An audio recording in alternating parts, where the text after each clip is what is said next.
మనం మామూలుగా ఏదో కవితలు రాసుకుంటూ అటు ఉండడం డిఫరెంట్.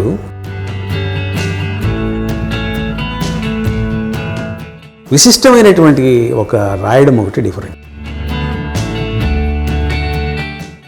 ఘరానా కరోనాపై మరో కవిత. కన్నీటి సంద్రాలు పెళ్ళుబుకుతున్నాయి.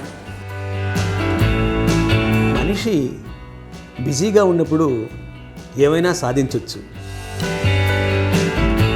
షాక్ అన్నమాట నేను. దీని తర్వాత ఇంకొక 10 కవితలు రాశాను మాట మీదే. దీన్ని కలిపి బుగ్గా తీసుకొస్తాను.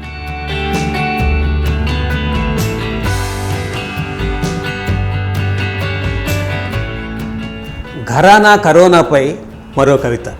నాకు వాగ్దానం కావాలి. కవిత శీర్షిక. మనిషి జాడ ఇప్పుడు యముడు చేపట్టిన క్రీడ. మనిషి నీడ గురి చూసి విసిరిన పులి పంజా. మనిషికి మనిషే ప్రాణభిక్ష పెట్టాల్సిన విపత్కర క్షణాలివి. ఉరితీత అమలు జరిపే ముందు ఘనీభవించిన మౌనంలా మనిషి. ఉరితీత అమలు జరిపే ముందు ఘనీభవించిన మౌనంలా మనిషి. ఓ గూటి కింద పుష్పగుచ్చమై పలకరించుకునే కుటుంబ సభ్యుల మధ్య యోజనాల ఎడబాటు. ఓ కనపడని క్రిమి కిరాతకత్వానికి శోకసంద్రమైన లోకం. క్షితిజ రేఖల్లా కళ్ళు కలిసే చోట నమ్మకాన్ని మొలిపించుకోగలగాలి. సమీకృత సమూహపు దారుల్లోంచి మనిషి ఆకాశమై ఒంటరిగా మొలకెత్తాలి. చీకటి చారికల సామ్రాజ్యాన్ని ధ్వంసం చేసి నక్షత్రాల బాట వేయాలి. గాయపడ్డ హృదయాల్ని చూపులతో అతికించుకుని కళ్ళల్లో వెలుతురు పూలు పూయించాలి. ఆకలి దప్పుల కన్నా మనిషికి స్వేచ్ఛా వాయువులే ఊపిరిపోసే వెంటిలేటర్లు. వైతాళిక గీతాలు పాడుతూ సాగే పక్షుల్లా, నిర్మలంగా నీటిలో ఈదే చేప పిల్లల్లా ఎగిరి గెంతేయగలగాలి. తెగిపోయిన రహదారుల్ని పాదాలతో అతికించాలి. మనిషి కింద మంటలై ఎగిసిపడే పొగల సెగల నుంచి, ఉవ్వెత్తున దూకే సునామీ విలయం లాంటి వైరస్ పరిష్వంగం నుంచి జీవితానికి విముక్తి కావాలి. జీవించిన నాళ్ళు జీవించడం కావాలి. కాలం నుంచి నాకు వాగ్దానం కావాలి. నిన్న ఐకమత్యానికి ప్రతీకగా, సామర్థ్యాలకు పతాకగా, గ్లోబల్గా వెల్లివిరిసిన చైతన్యం నేడు ఐసోలేషన్ కమ్ముకుంటే, వారంటైన్లతో కల్లోలమైతే రాష్ట్రాల మధ్య విఘాతం, తనువుల మధ్య శరాఘాతం. సూతధారికెందుకో కన్నుకుట్టింది. కరోనా కరాల నృత్యం ఊపందుకుంది. మనిషి మిగలాలంటే దూరంగా మసలడమే శరణ్యం. ఓర్వలేని విధాత విశ్వంబరకిచ్చెను బహుమానం. కరోనాపై మరో కవిత. రేపటి కాంతి కోసం. తల్లి గర్భం నుంచి పుడమిని చేరుకోవడానికి 9 నెలల వ్యవధి కావాలి. రెక్కలు చాచిన చీకటిని పారద్రోరి వెలుతురు ఉషోదయానికి ఓ రాత్రి కావాలి. పచ్చల హారం మెడలో మెరవడానికి బంగారానికి పుటం వేయాలి. శిశిరం పూల భాషతో ఆకుపచ్చ దుప్పటి కప్పుకుని వసంతమై రావడానికి మరింత సమయమే కావాలి. రాత్రంతా కలువ ఒంటరి అయి వేచి చూస్తేనే ఉషకిరణ కాంతితో వికసిస్తుంది. ఎన్నాళ్ల పోరాట ఫలమో స్వేచ్ఛావాయువుల స్వాతంత్రమైంది. అలాగే కనపడని బలీయమైన శత్రువును జయించడానికి మరింత సమయం కావాలి. ఇల్లే యుద్ధభూమిగా సమరం సాగించాలి. అప్పుడే రేపటి కాంతి దీపమై ప్రకాశిస్తుంది. మాటపై ఓ దీర్ఘ కవిత నేను రాయడం జరిగింది. అది తెలుగు సాహిత్యంలోనే తొలిసారిగా జరిగిన ప్రయత్నం అని చెప్పి శివారెడ్డి గారు చెప్పారు. అట్లాగే అద్దేపల్లి రామ్మోహన్ రావు గారు కూడా అది తెలుగు సాహిత్యంలోనే సరికొత్త ప్రయత్నం అని సర్టిఫై చేశారు. మానవ జీవితంలో మాట ప్రాశస్త్యాన్ని తెలిపే తొలి దీర్ఘ కవిత ఈ మాట. తరువాత ఈ మాటను ఇంగ్లీష్లోకి అనువదించడం జరిగింది. దాన్ని మాన్యులు గౌరవనీయులు మన ఉపరాష్ట్రపతి గారు వెంకయ్యనాయుడు గారు ఢిల్లీలో ఉపరాష్ట్రపతి కార్యాలయంలో ఆవిష్కరించారు. ఇది ది వర్డ్ ఆంగ్లంలో వచ్చినటువంటి మాట. దీనికి సంబంధించినటువంటి ఒక కవితను మాటలో కొన్ని భాగాల్ని మీకు వినిపిస్తాను. మాటంటే మాటలు కాదు, మాటకు మనసుంటుంది, అంతర్లీనంగా వ్యక్తులతో మమేకమవుతుంది. మాట హృదయంలో సారవంతమైనప్పుడు నిండైన స్పర్శగా వెల్లుబుకుతుంది, సహస్ర బాహువులతో వాటేసుకుంటుంది. మాట బీజమై తేజమై హృదయాంతరాళాల్లోకి పాకుతుంది. మాట మనిషిపై చెరగని ముద్ర వేస్తుంది. మాట మనసును తరగని తీరమై వెంబడిస్తుంది. మాటలు శ్వాసించే కదా ఈ లోకం మనిషికి విలువ కట్టేది. మాటలు బేరీజు వేసే కదా ఈ వ్యవస్థ మనిషికి తూకం వేసేది. మాటతోనే మనిషికి లోకం సాగిలపడుతుంది. మాటతోనే భూమిపై నాకం ప్రత్యక్షమవుతుంది. మాటకు వేళ్లుంటాయి, గుండె లోతుల్లోకి వెళ్ళి తాకినప్పుడు అవి చిగురిస్తాయి. మాటలు మొలకలై మొక్కలై వృక్షాలై మనిషికి నీడలవుతాయి. అవి శత్రు దుర్భేద్యమైన కోట బురుజులుగా దర్శనమిస్తాయి. మాటలు చలువ పందిళ్లు వేస్తాయి, బ్రతుకులపై దీవెనల వీవెనలు వర్షించేవి. మనిషికి ఎదురేగి ఆహ్వాన పత్రికలు అయ్యేవి విలువైన మాటలే కదా. మాటల తూణీరాలతోనే కదా ఎదుటివాడిని అట్టే కట్టిపడవేసేది. మాటతోనే కదా మనిషిని ఉక్కిరి బిక్కిరి చేసేది. మాటలే కదా ఎందరినో ఊపిరి సలపనంత ఎత్తుకు తీసుకెళ్లేది. మాటతోనే కదా మనిషిలో పరివర్తన ఉషోదయం పొడసూపేది.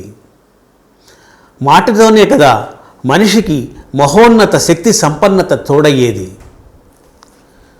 అనంత దుఃఖ సాగరాల్ని దాటి అశేష తమో తీరాల్ని మీటి మాటలే కదా మనిషిని బాధ్యత వైపు ఉద్యుక్తుని చేస్తాయి. మాటలు మనిషిని అభిషిక్తుని చేస్తాయి, మహాపదికుని చేస్తాయి. కర్తవ్య నిర్వహణార్చన యజ్ఞంలో మాటలే ప్రథమ సమిధులుగా దృగ్గోచరమవుతాయి. మహత్తర పోరాట పటిమతో మడమ తిప్పని మహాయోధుడిగా మలిచేవి మాటలే కదా నిజమైన ప్రేరణగా నిలిచేవి. మాటే మనిషిని మురిపిస్తుంది, మాటే మనిషిని జడిపిస్తుంది, మాటే మనిషిని జడిపిస్తుంది, మాటే ముందుకు నడిపించి వెలుతురు వాకిళ్ల వైపు పరుగులు తీయిస్తుంది. మాటలే కదా మనిషి హృదయపు లోతుల్ని కొలిచేవి. మాటతోనే కదా మనిషి అంతరంగం ఆవిష్కృతమయ్యేది. మాటతోనే కదా మనిషి అంతరంగం ఆవిష్కృతమయ్యేది. అందుకే మాటంటే మనిషి మూలాల్ని కొలిచే కొలబద్ద, మనిషికి త్రోవ చూపే దారి కాచే వెలుగైన ప్రమిద.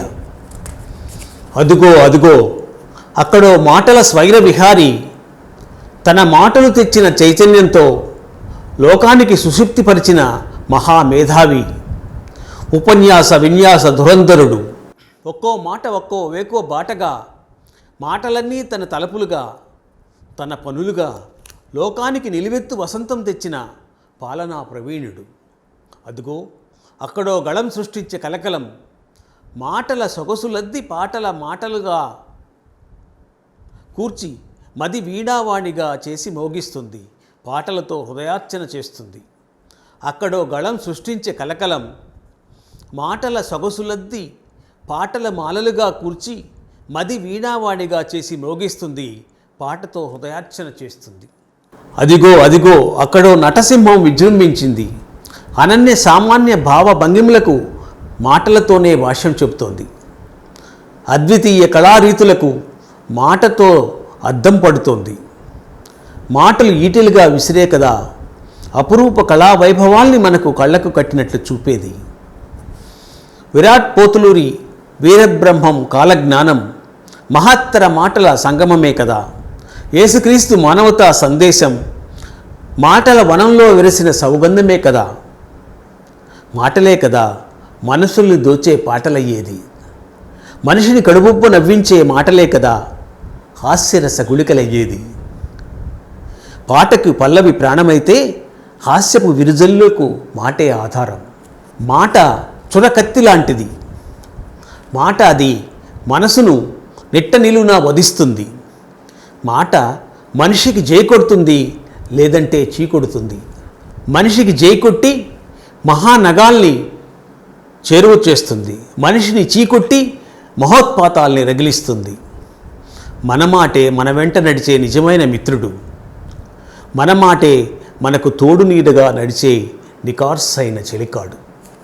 మీకు తెలుసు,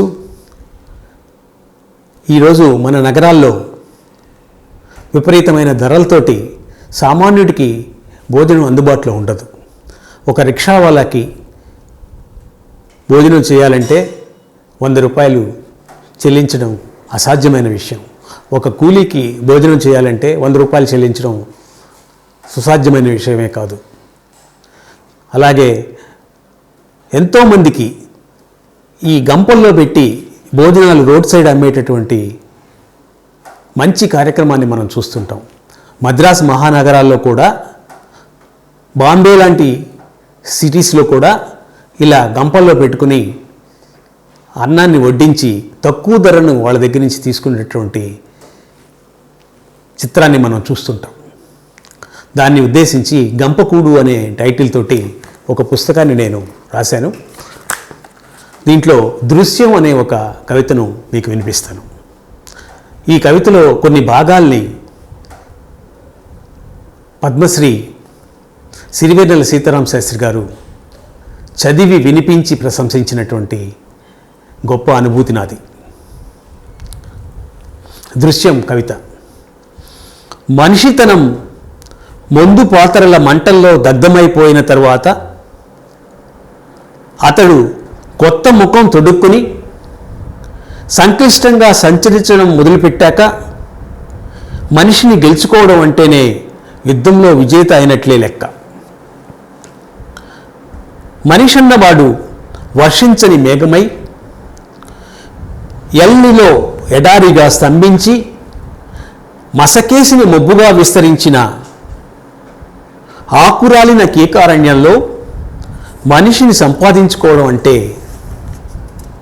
పద్మవ్యూహాన్ని ఛేదించినట్లే. రక్తం రుచిమరిగి పరుగెత్తే పులిలా నడమంత్రపు మాస్క్ వేసుకుని కాసు కోసం వెంపర్లాడుతున్న నవీన ముగం నేటి మనిషి.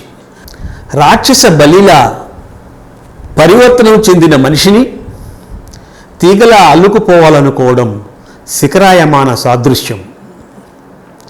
జీవితం క్యాన్వాస్పై జారిపోతున్న కాలంలా మానవత ఇప్పుడు చేజారిపోయి కుప్పకూలిపోతున్నది.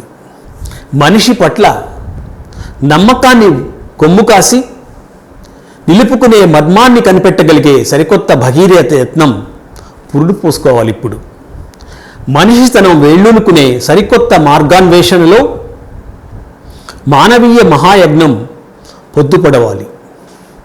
మనిషిలో మంచితనం ఉషోదయమై చిగురుతొడగాలి. ఈ కవితలో ఈ క్రింద రాసినటువంటి 10 లైన్లను ఈ చివరిలో ప్రచురించడం జరిగింది. దీన్ని సిరివెన్నెల సీతారామ శాస్త్రి గారు ప్రశంసించి ఆనందించారు. మనిషి చెట్టులా మారి వనంలా పుష్పిస్తే ఆ కమనీయ రంగురంగుల సౌందర్యాన్ని ఆరాధించాలని ఉంది. ఆ వసంతకాలానికి కాపు కాసి నింగి కెగసి పతంగమై జేజేలు పలకాలని ఉంది. ఆ సరికొత్త మనిషిని కౌగిలించుకొని ఆత్మీయ ఆలింగనం చేసుకోవాలని ఉంది. మనిషిని ప్రేమించి అభిమానించే వ్యక్తి తారసపడితే మానవీయ సామ్రాజ్యానికి పట్టాభిషేకం చేయాలని ఉంది. మనము నిత్య జీవితంలో ఏదైనా ఆరోగ్యం బాగాలేనప్పుడు హాస్పిటల్కి వెళ్తుంటాం. ఎన్నో హాస్పిటల్స్ మనం చూసుంటాం. అక్కడ నర్సుల సేవను పరిగణనలోకి తీసుకుంటే వాళ్ళ సేవలు అద్భుతం అని చెప్పాలి. నేను ఒకసారి అలాగే ఒక హాస్పిటల్లో ఉండడం, కొంచెం ఆరోగ్యం బాగలేనప్పుడు వాళ్ళ సేవల్ని పొందడం జరిగింది. అప్పుడు వాళ్ళ సేవల్ని పట్ల స్పందించి వాళ్ళు చేస్తున్నటువంటి మానవీయ సేవల్ని నేను గుర్తించి ఒక కవితగా మలిచాను. జయంపు కృష్ణ గారు ఈ పుస్తకాన్ని సమీక్షించే రోజుల్లో ఒకసారి అన్నారు, నర్సులంతా కూడా మిమ్మల్ని గుర్తించాల్సినటువంటి అవసరం ఉంది అని. గుర్తించినా గుర్తించకపోయినా వాళ్ళ సేవల్ని మాత్రం మనం గుర్తించాలి. వాళ్ళు చేస్తున్నటువంటి సమున్నతమైనటువంటి సేవలను మాత్రం ప్రతి వ్యక్తి గుర్తించి వారికి మన హృదయంలో స్థానం కల్పించుకోవాలి. పర్టికులర్గా మద్రాసు మహానగరంలో వారి సేవలు విస్తృతంగా ఉంటాయి. నేను ఈ మధ్య విజయ హాస్పిటల్లో ఉన్నప్పుడు వారి సేవలను పొంది నేను రాసినటువంటి నా కవితని ఒకసారి జ్ఞప్తి తెచ్చుకున్నాను. ఆ కవితను మీ దృష్టికి తీసుకొస్తాను. కవిత పేరు సిస్టర్ ఓ సిస్టర్. ఓ మహిమాన్విత లోకం నుంచి మా కోసం అరుదించావు నీవు. రోగాలతో రుష్టులతో కుళ్ళిన శరీరాన్ని, పరపీడన నరపీడనతో నలిగిన యథార్థ హృదయాల్ని ప్రేమ సేవనంతో, చిరునవ్వు ఔషధంతో రూపుమాపడానికి అరుదించావా సిస్టర్. నీ ధవళ వస్త్ర కాంతితో లోకంలో చీకట్లను పారద్రోలడానికి ఒంటరి ప్రయత్నం చేస్తున్నావా నైటింగేల్. చీకటిని తిడుతూ కూర్చోక చిరు ప్రమిదను వెలిగించాలనే నీ మహదాశయ ముందు, నీ సేవాభిలాష ముందు నేను చాలా చిన్నవాణ్ణి. ఎవరి కోసమో ఎదురు చూసేవాణ్ణి. కోర్కెలతో కుళ్ళిన ఈ సమాజపు ఉక్కు హృదయాన్ని నీ మల్లె మనసుతో మార్చాలని ఆ తాపత్రయం, ఆ సంకల్పం ఎంతటి బలీయం. ప్రతి మనిషి క్షతగాత్రుడై సంచరిస్తున్న ఈ లోకంలో ప్రేమతో పలుకరించి కరుణాద్ర దుక్కులతో చికిత్స చేసే నీ హృదయ ఔన్నత్యం ముందు నేను దిగదుడిపే. కరుణాద్ర దుక్కులతో చికిత్స చేసే నీ హృదయ ఔన్నత్యం ముందు నేను దిగదుడిపే. నిన్ను కేవలం నర్సుగా భావించి ఫార్స్తో జీవించే మాలాంటి సాదాసీదా జనావళికి నీవంటే ఏంటో తెలుస్తుంది. నిర్మల హృదయంతో, నిస్వార్థ జీవనంతో చెరించే నీలోని హృదయ శిఖరాన్ని ఎంతమంది అందుకోగలరు? పంటి బిగున బాధల్ని అదిమిపెట్టి చిరునవ్వు పంచే వెలుగు దేవతవు నువ్వు. పంటి బిగున బాధల్ని అదిమిపెట్టి చిరునవ్వు పంచే వెలుగు దేవతవు నువ్వు. నీ బాధామయ శోక తప్త గాథల్ని వీడి వికసిత వదనంతో వీధి జనం కోసం విప్పారిన నేత్రాలతో శాంతి చూపుల్ని ప్రసరించే ప్రేమమూర్తివి నీవు. ప్రేమమూర్తివి నీవు. ఆర్ద్రతతో పలుకరించి ఆత్మీయతను అందించే ఓ దయామయి సోదరీమ తల్లి. ఈ అవనీతలంపై అమ్మ తరువాత అమ్మవు నీవు, అక్కవు నీవు. అనురాగాలతో రోగాలను నయం చేసే శీతల సమీరం ప్రతి సిస్టర్ హృదయ కుహరం. అమ్మ బిడ్డడి ఆలనా పాలనే చూడగా తోడబుట్టకపోయినా తానందరికీ అక్కగా మారి దీనహీన హృదయాల అక్కరలు తీరుస్తున్నది. ఆమె అమ్మ కన్నా తక్కువేం కాదు. వంకరలు పోయిన హృదయానికి తన సేవా తత్పరతతో అభిమానించడం నేర్పే అమ్మలాంటి సోదరి. కమ్మనైన మమతానురాగాల పందిరి. ఆమెను చూసి ఆకాశం సైతం విశుద్ధమవుతుంది. ఆమెను చూసి ఆకాశం సైతం విశుద్ధమవుతుంది. ఆమె నుండి ప్రకృతి 10 మందికి పంచే గుణం అలవర్చుకుంటుంది. ఆమె నుండి ప్రకృతి 10 మందికి పంచే గుణం అలవర్చుకుంటుంది. శ్రీశ్రీ గారు అంటారు, అగ్గిపుల్ల, కుక్కపిల్ల, సబ్బుమిళ్ళ కాదేది కవిత నరహని. స్పందించే హృదయం ఉంటే ఏ వస్తువు మీదైనా కవిత్వం రాయొచ్చు, మనం మార్గదర్శనం చేయొచ్చు. కవి సమాజానికి వైతాళికుడు, మార్గదర్శనం చేయగలిగిన వ్యక్తి. అందుకే ఈ మధ్యకాలంలో మీరు చూస్తూనే ఉంటారు, తెలంగాణ ముఖ్యమంత్రి కేసీఆర్ గారు కవులని పురమాయిస్తున్నారు, మీరు కవితలు రాయండి, వైతాళికులై ప్రజల్ని చైతన్యపరచండి అని. అలాంటి కవితల్ని రాసేటటువంటి అందరినీ కూడా ఆయన ప్రత్యేకించి వారందరికీ అవకాశాలు కల్పిస్తూ వారందరినీ సన్మానిస్తున్నారు. నాకు రైల్లో ప్రయాణించేటప్పుడు నిత్యం కనిపించే వ్యక్తి ప్యాంట్రీవాలా. ప్యాంట్రీవాలాలు మనం కాఫీ అడిగితే కాఫీ, కూల్ డ్రింక్ అడిగితే కూల్ డ్రింక్, భోజనం అడిగితే భోజనం తెచ్చిస్తారు. ఇలా వాళ్ళు తెచ్చించేటటువంటి ఆ బాధల గాథల వెనక నాకు తోచినటువంటి ఒక కవిత ప్యాంట్రీవాలా. బహుశా ప్యాంట్రీవాలా మీద కవితలు ఎక్కువగా రాలేదు.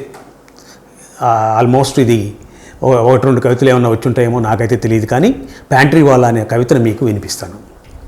వాళ్ళ సూర్యుడెప్పుడు ఉదయిస్తాడో తెలియదు, కానీ తెల్లారే కల్లా చకోర పక్షులైన ప్రయాణికుల ఆకలి యుద్ధాల్ని తీర్చేందుకు రాత్రంతా నిశాచరులవుతారు వాళ్ళు. జామురాత్రి దాటేశాక కనురెప్పల్ని నిద్రాదేవి హస్తలాఘవంతో కాటేశాక చుక్ రైలు ఒక్కసారిగా వాకింగ్ ఆపేసి జాగింగ్ జోన్లోకి ప్రవేశిస్తుంది. అక్కడే అమ్మ జోలపాటల ఆప్యాయతానురాగాలు జౌరుకుని కాసేపు పసితనం పులుముకుంటాం. బాల్యం తాలూకు తీపి ఛాయల్ని నెమరేసుకుంటాం. అలసట పొంగిపొరలుతూ ఒగర్చే మనసుకు కాఫీల కరచాలనంతో ఉల్లాసాన్ని అందించేవాళ్ళు ప్యాంట్రీవాలాలు. నురగలు కక్కే తేనీటి సేవనం చేయించి ఆత్మీయ ఆలింగనం చేసుకుంటారు వాళ్ళు. బండెడు చాకిరీకి గుండెనొడ్డిన నకళ్లేవాళ్ళు. శివుణ్ణి హిమాలయాల్లో కన్నట్టు రైళ్లే వీళ్ళ ఆనవాళ్ళు. లోయల్లాంటి రైలు బోగీల్లో ఆకలికి పట్టెడన్నం పెట్టే ఈ ప్యాంట్రీ పనివాళ్ళు చిందించే చెమట చుక్కల ఘోషల సవాళ్లు వేనవేలు. ఎడారి ప్రయాణాల్లో, సుడిగాలి పర్యటనల్లో మనకు నిజమైన నేస్తాలు వాళ్ళు. ట్రావెలోకానికి ఇన్స్టంట్ ఎనర్జీని ప్రసాదించే సుప్రభాత కిరణాలు. ఒయాసిస్సుల్లో సైతం అమృత బాండం ఒలికించగల భూమిపై దేవతలు వాళ్ళు. అప్పర్ బెర్త్పై తమ దాహార్చిని పడకేయించి పగలనక రేయనక పరిమళించే యంత్రాలైన వాళ్ళు. తాము మాత్రం గూడ్స్ రైలైపోయి పానీయాలను మోసుకొస్తూ జనం తప్పిక తీర్చేందుకు ఊటబావులైన వాళ్ళు. చిరునవ్వులు పట్టాల కింద నలిగిపోతే నడిచే ఆకలి ఆవిష్కృత దృశ్యాలే వాళ్ళు. సూపర్ ఫాస్ట్ రాజధాని ఎక్స్ప్రెస్లై అమృత కలశం జాడ పోబిడి తెస్తూ తాము మాత్రం ఆకలి పక్షులై అలమటిస్తూ రేపటి కోసం బడబాగ్నిని మోసే వింతలోకం వాళ్ళు. వాళ్ళ విస్తట్లో సూర్యుడిప్పుడు ఉదయిస్తాడో తెలియదు, కానీ బ్రతుకు ప్లాట్ఫారమై ఔటర్ సిగ్నల్ కోసం పట్టాలపై నిరీక్షించే జీవోత్సవాలు. వాళ్ళెక్కిన రైలు కూతకు కనిపిస్తుంది విరామం. పయనించే జనావళికి చేరువవుతుంది మార్గం. ప్యాంట్రీ వాలాలకే గమ్యం ఎప్పుడు కూతవేటు దూరం. మన జీవితంలో ప్రతి ఒక్కరికి దుప్పటి యొక్క విలువ తెలియంది కాదు. పగలంతా ఎంత కష్టపడి పనిచేసినా ఆదమరిచి నిద్రపోయే ముందు దుప్పటి కప్పుకోవడం మనకెంతో ఇష్టమైనటువంటి చర్య. ఆ దుప్పటి లేకపోతే చాలా అసంతృప్తిగా ఉంటుంది, నిద్ర కూడా సరిగా పట్టదేమో. నాకు మా అమ్మ చిన్నప్పుడు దుప్పటి కప్పి వెళ్ళేది. అది 8 సంవత్సరాలప్పుడు జరిగింది. నేను 30 సంవత్సరంలో దుప్పటి నా నేస్తమని ఓ కవిత రాశాను దుప్పటి మీద. దాన్ని ప్రముఖ కవి గురువర్యులు డాక్టర్ నాగభైరవ కోటేశ్వరరావు గారు ఆ కవిత చదివి చాలా బాగా రాశావు నారాయణరావు అని ఫోన్ చేసిన సందర్భం ఇప్పుడు గుర్తొస్తుంది నాకు. నా కవితా శీర్షిక పేరు దుప్పటి నా నేస్తం. దుప్పటి నా నేస్తం బాధల గాథల్ని మైమరిపించి నిద్రలోకి నడిపించే అమృత హస్తం. సూర్యోదయం నుంచి చంద్రోదయం వరకు అవిశ్రాంతంగా సమస్యలతో పోరాడిన నాకు ఒంటరిగా బెడ్ మీదకు చేరగానే తనకు తానుగా నిత్యం తోడుగా నిలుస్తుంది. విలువైన విశ్రాంతిని కలిగిస్తుంది. ఆసరా ఇచ్చినట్లు నన్ను చటుక్కున హక్కును చేర్చుకుంటుంది. చలిపుడి కబలించినప్పుడు నాపై ఒక్కసారిగా చుట్టుకుని తానై నా తరఫున పోరాడుతుంది. డెంగ్యూ, మలేరియా దోమల్ని సైతం దరిచేరనీయని ఆత్మీయ నేస్తం దుప్పటి. దుప్పటికి కన్నీటి విలువ తెలుసు. దుప్పటికి అంతరంగం ఆవేదన తెలుసు. ఎన్ని గాయాలకు లేపనమైందో ఈ దుప్పటి, ఎన్ని కన్నీటి కథలను ఓదార్చిందో కదా ఈ దుప్పటి. దుప్పటితో నా అనుబంధం ఇప్పటిది కాదు. చిన్ననాటి నుంచి నా వెన్నంటే నిలిచిన దుప్పటంటే నాకు ఆత్మీయ స్పర్శ. నా కలల పట్టపురాణి, నన్ను విహాయసాన విహరింపజేసే ఏకైక సాధనం దుప్పటేగా. ధైర్యం నూరిపోసే దుప్పటి, రాత్రి మనసుతో మమేకమై ఉవ్వెత్తున ఎదిసే అలలా పోరాటానికి సమాయత్తం చేసే దుప్పటి. బాల్యంలో అమ్మ జోకొడుతూ నిద్రలోకి జారుకోగానే తనకు బదులుగా దుప్పటి కప్పి వెళ్ళేది. అమ్మల కమ్మనైన అనురాగం చూపే దుప్పటంటే ఆనాటి నుంచి నాకు వల్లమాలిన అభిమానమే. నా సహచరిని దరికి చేర్చిన దుప్పటంటే నాకు ఎనలేని ప్రేమ. ఆ దుప్పటేగా నా హృదయ వీణను మీటిన నా చెలి స్పర్శను నాకు అందించిన నెచ్చెలి. అందుకే దుప్పటి ప్రేమార్ధతకు సంకేతం, ఆత్మీయత సంగీతం. అందుకే దుప్పటి ప్రేమార్ధతకు సంకేతం, ఆత్మీయత సంగీతం. సమాజానికి మార్గదర్శకుడు కవి, సమాజానికి వైతాళికుడు కవి, సమాజాన్ని నడిపించేదే కవి. నడిపించవలసిన బాధ్యత ఉన్నది కవి మీదే. అందుకే సమాజంలో కవులు, రచయితల పట్ల గొప్ప గౌరవభావం ఉంది. వాళ్ళకి సమాజాన్ని నడిపించాల్సినటువంటి గురుతర బాధ్యత భుజస్కంధాల మీద ఉంది. ముఖ్యంగా కవిత్వానికి మంచి వస్తువు కావాలి, దానికి ఉద్వేగం కావాలి, ప్రేరణ కావాలి. ఇప్పుడు ఒక చిత్రం ఉంది, ఆ చిత్రంలో ఒక పాయింట్ తీసుకుని ఒక సినిమా తీస్తారు. అలాగే వస్తువు పరిణతితోటి కవిత్వం రాస్తే అది అందరికీ ఆమోదయోగ్యమై అందరినీ ఆకర్షిస్తుంది. అట్లా కాకుండా వస్తు పరిణతి లేకుండా కేవలం ఏదో ఒకటి తీసుకుని రాస్తే ఆ కవిత్వం అంతంత మాత్రంగానే ఉంటుంది. కవిగా ఎదగాలనుకున్న వ్యక్తి ఎవరైనా కూడా గతంలో కవులు రాసినటువంటి సాహిత్యాన్ని బాగా అధ్యయనం చేయాలి. బాగా అధ్యయనం చేసి మహాభారత, రామాయణ గ్రంథాలని కూడా అధ్యయనం చేస్తే వాటిని మన కవితల్లో ప్రతిబింబించేలా, మన కవితల్లో ఉపమానాలుగా తీసుకునేలా చేసుకుంటే మంచి కవిత్వం ఉద్భవిస్తుంది. శ్రీశ్రీ రాసిన కవిత్వాలంతా అలాగే జరిగినాయి. శ్రీనారాయణ రెడ్డి గారు రాసిన కవిత్వం అంతా అలాగే జరుగుతుంది. వర్తమానంలో శివారెడ్డి గారు రాసే కవిత్వం, ఆయన ఇంకా విస్తృతంగా చదివినారు శివారెడ్డి గారు. ఇంగ్లీషు భాషలో వెలువడినటువంటి పోయిటరీ కూడా బాగా చదివినటువంటి వ్యక్తి శివారెడ్డి గారు.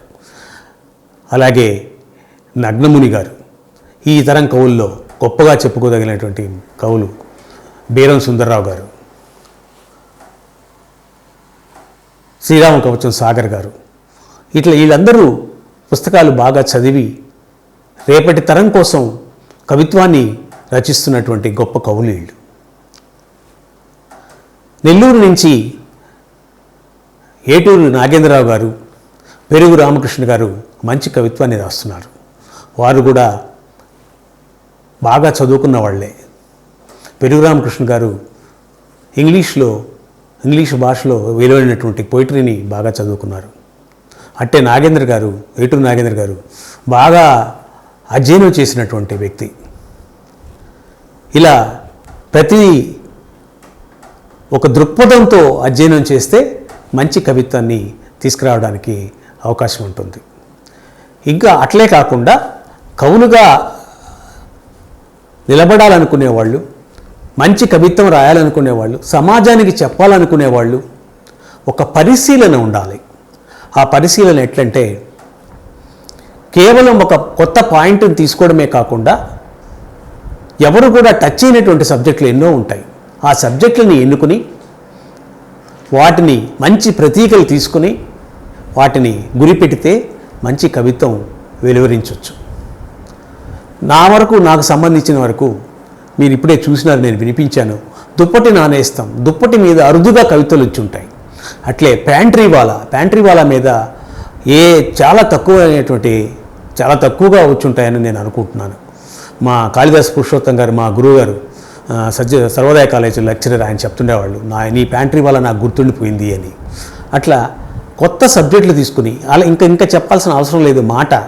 మాట మన నెల్లూరుకే ఒక ఆనందదాయకంగా, గర్వకారణంగా మిగలడం నాకు ఆనందం. మాట అనే సబ్జెక్టు అంత విస్తృతంగా ఇంతవరకు రాలేదనేది మనందరికీ తెలిసిన విషయమే. దాన్ని ఇప్పుడు 2వ ముద్రను కూడా తీసుకొస్తున్నాము. ఇట్లా ఒక కొత్త సబ్జెక్టును తీసుకుని విస్తృతంగా రాయాల్సినటువంటి అవసరాన్ని మీ దృష్టికి తీసుకొస్తున్నాను. యువత చిన్నప్పటి నుంచి బాధ్యతతో వ్యవహరించగలిగితే ఉజ్వలమైన భవిష్యత్తు ఉంటుంది. మొదట చదువు మీద శ్రద్ధ చూపించి తరువాత పని మీద శ్రద్ధ చూపించాలి. చదువు మీద శ్రద్ధ చూపించలేకపోతే భవిష్యత్తు శూన్యమవుతుంది. చదువుకునే రోజుల్లో కేవలం చదువు మీదే శ్రద్ధ చూపించి ఈ కాంపిటేటివ్ యుగంలో పరిగెత్తి పాలు తాగాల్సిందే, నిలబడి నీళ్లు తాగేదానికి అవకాశం లేదు. ఆటలు పాటలతో గడపకుండా చదువులోనే లీనమై చేయాల్సినటువంటి అవసరం ఎంతైనా ఉంది. నేను దాని మీద కూడా ఒక కవిత రాశాను. చిన్నతనం పోతుంది, వాళ్ళ బాల్యం వాళ్ళకి ఇచ్చేయండి, ఇట్లాంటి కవితల్ని, ఇట్లాంటి సందేశాల్ని నాకు ఎందుకు నచ్చవు. మనకై మనం చిన్నప్పటి నుంచే క్రమశిక్షణతో చదువుకుంటేనే రేపు మనది అవుతుంది. మనం ఉజ్వలమైన భవిష్యత్తును చేజిక్కించుకోగలుగుతాం, విజేతలు అవుతాం, సమాజంలో మంచి స్థానంలో ఉంటాం, కాలాన్ని జయించగలుగుతాం. అంతేకాని చిన్నప్పటి నుంచే బాల్యాన్ని నాకు ఇచ్చేయండి అంటే ఆ రోజులు పోయినాయి. ఆ రోజుల్లో బాల్యంలో మనం ఎంతో సంతోషపడే, బాగా ఆడుకునేవాళ్ళం, పాడుకునేవాళ్ళం, కళాశాల జీవితాన్ని చాలా సరదాగా గడిపేవాళ్ళం. అవన్నీ గడిచిపోయాయి. ఇప్పుడు అట్ట కుదరదు. ఇప్పుడు ఈ కాంపిటేటివ్ వరల్డ్లో మనిషి ఎప్పుడు కష్టజీవి కావాలి. మనిషి ఎప్పుడు లక్ష్యాన్ని ఛేదించేదానికి ముందుకు పోవాలి. అప్పుడే మనిషి విజేత అవుతాడు, మనిషి గెలుపొందగలుగుతాడు, మనిషి ఉన్నత స్థానాన్ని చేరుకోగలుగుతాడు. ఆ యువత ముఖ్యంగా దీన్ని దృష్టిలో పెట్టుకొని గమనించాల్సిన అవసరం ఎంతైనా ఉంది. ఎక్కడ ప్రతిభ ఉన్నా గౌరవించేటటువంటి మంచి మనసు ఉంది. అందుకే గొప్ప కవి, మహాకవి, రచయిత అయినటువంటి డాక్టర్ నావైర కోటేశ్వరరావు గారు ప్రకాశం జిల్లా వ్యక్తి అయినప్పటికీ నెల్లూరులో నాగభైరవ అవార్డు కమిటీ పేరు మీద ఓ సంస్థను ప్రారంభించి ఆ సంస్థకు వెన్నెలకంటి ప్రముఖ సినిమా రచయిత అధ్యక్షునిగా, నేను ప్రధాన కార్యదర్శిగా రాష్ట్రంలో ప్రతిభను గుర్తించి ప్రోత్సహించినటువంటి గొప్ప విషయాన్ని మీ దృష్టికి తీసుకొస్తున్నాను. గత 10 ఏళ్లుగా ఎంతోమంది నిష్ణాతులైనటువంటి కవుల్ని, రచయితల్ని మేము ఈ సందర్భంగా సత్కరించాం. తొలుతగా ఎంఎస్ రెడ్డి గారు, మల్లెమాల సుందరరామరెడ్డి గారు, మన గూడూరు పట్టణ వాసి, సినిమా ఫీల్డ్లో లబ్ధ ప్రతిష్ఠులు, కవి, రచయిత, కౌముది పిక్చర్స్ బ్యానర్లో నిర్మాతగా కూడా ఆయన ఉన్నారు. ఆయన్ని తొలి నాగభైరవ అవార్డు కమిటీ వార్షికోత్సవంలో సన్మానించినాం. ఆ సందర్భంగా ఆయన ఒక మాట అన్నారు. ఆయన అప్పటికే లేవలేని స్థితిలో ఉన్నారు. బహుశా ఇద్దరు ముగ్గురు పట్టుకొని వేదిక మీదకి తీసుకొచ్చినారు. ఆ సందర్భంగా ఆయన ఒక మాట అన్నారు, ఈ సంతోషంతో నేను 2 ఏళ్ళు బతుకుతానని. కరెక్ట్గా మేము 3వ సంవత్సరం అంటే తొలి సంవత్సరం ఎంఎస్ రెడ్డి గారికి ఇచ్చాం. తర్వాత 2 సంవత్సరాల తర్వాత రసరాజు గారికి మేము అవార్డు ప్రకటించాం. ఆ సంవత్సరంలో రసరాజు గారు ఇక్కడికి వచ్చారు. ఆ సంవత్సరం నాగభైరవ అవార్డు ఫంక్షన్ జరగబోతుంది. ఆ రోజు చనిపోయారు ఆయన 2 సంవత్సరాలు ఈ సంతోషంతో బతకతానన్న ఎంఎస్ రెడ్డి గారు 3వ సంవత్సరం అంటే ఆ తొలి సంవత్సరం వదిలేస్తే 2 సంవత్సరాల తర్వాతనే నాగభైరవ అవార్డు ప్రకటించినప్పుడు చనిపోవడం ఒక యాదృచ్ఛికం. ఆయన మాటలు అలా నెరవేర్చుకున్నారు ఆయన. అట్లాగే రసరాజు గారికి, దర్భసైనం శ్రీనివాసాచార్య గారికి, తనికెళ్ల భరణి గారికి, సిరివెన్నెల సీతారామ శాస్త్రి గారికి, రావి రంగారావు గారికి, సుద్దాల అశోక్ తేజ్ గారికి, గొల్లపూడి మారుతీరావు గారికి, ఇలాంటి ఎంతోమంది నిష్ణాతులకు మేము ఈ నాగభైరవ అవార్డుని ఇచ్చి సత్కరించాం. నాగభైరవ కోటేశ్వరరావు గారు నా పుస్తకాన్ని జీవితం ఓ విజయం తొలి కవితా సంపుటిని నెల్లూరులో ఆవిష్కరించి ప్రసంగించారు ఆ రోజు. అట్లాగే మేము ఈ నాగభైరవ అవార్డును ఇచ్చేటప్పుడు కేవలం నిష్ణాతులైన వాళ్ళకే కాకుండా కవిత్వాన్ని పండిస్తున్నటువంటి యువకులకు, అప్పుడే పండిస్తున్నటువంటి యువకులకు, కొత్త వారికి కూడా ఉత్తేజపరిచే విధంగా నాగభైరవ స్ఫూర్తి అవార్డుని మేము ప్రదానం చేశాం. ఎంతోమంది నాగభైరవ స్ఫూర్తి అవార్డును పొందారు. ఆ విధంగా కవిత్వాన్ని సుసంపన్నం చేసింది నాగభైరవ అవార్డు అని మీ దృష్టికి తీసుకొస్తున్నాను. ఈ మధ్య కొంచెం విరామం, ఈ కరోనా తర్వాత మళ్ళా నాగభైరవ అవార్డును కొనసాగిస్తామని ఈ సందర్భంగా తెలియజేస్తున్నాను.